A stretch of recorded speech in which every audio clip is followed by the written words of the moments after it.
Welcome guys to my first ever commentary video, and I'll be doing more of these in the future. But right now, let's get to what we're going to be doing today, which is going to be the Expendable Launch Vehicle Project, or the ELV program. So the basic gist of this program is that the upper stage or the payload section will have its own parachute, while the booster does not. So the booster is this yellow tube here with the red fins. So that will not have a parachute, while the payload section does. Now, just to clarify, any rocket that has a nose cone and no payload section will not have expendable boosters, but only rockets that have payload sections, I'm working on making expendable boosters for them. So basically what will happen is when the motor here fires its ejection charge, it will pop off the payload section, which will come down under its own parachute.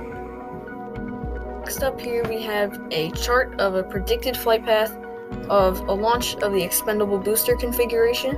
So some important information here on the left. The triangle represents the top half of the payload section of the rocket. The rectangle represents the booster. This parachute here represents the parachute, and the dark blue arrow represents the airflow. So right here on this launch line here, we have a launch, so the rocket is going up here, and at its apogee, or the highest point in its trajectory, and the trajectory would be represented by the white arch here. So when it hits the peak, the motor will fire a blast, which will pop off the top half or the payload section, which will pull out its parachute and then start descending on this gray trajectory line here. And now the part with the parachute will drift further away from the booster due to some winds, so it will drift further away and land further away than the booster. So now the booster will keep following the white line, and it will descend here.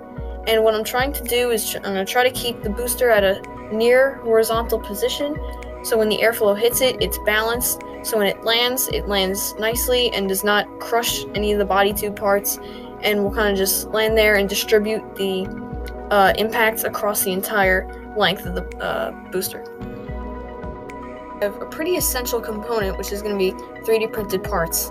So the main gist of 3D printing the pieces is that they withstand more impact than balsa wood. So my idea is to 3D print some fins and some motor mount pieces. So the motor mount pieces will hold in the motor during launch, and the fins will guide the booster up. So these fins, since they're going to be 3D printed, they will be able to withstand more impact than balsa wood fins. And also, some important info, this diagram here is not an accurate diagram, it's just an example. So up here we have the nose cone. So near the nose cone, which is going to be the top of the booster, we're going to have a top weight or a crush core. So what a top weight is going to be is that because of it's going to be bottom heavy due to the motor being in there, on its way down, we need to balance out the booster so that it could land horizontally. So this top weight will balance it out. And a crush core would be there if it's hard to get it horizontally and it needs to land nose first.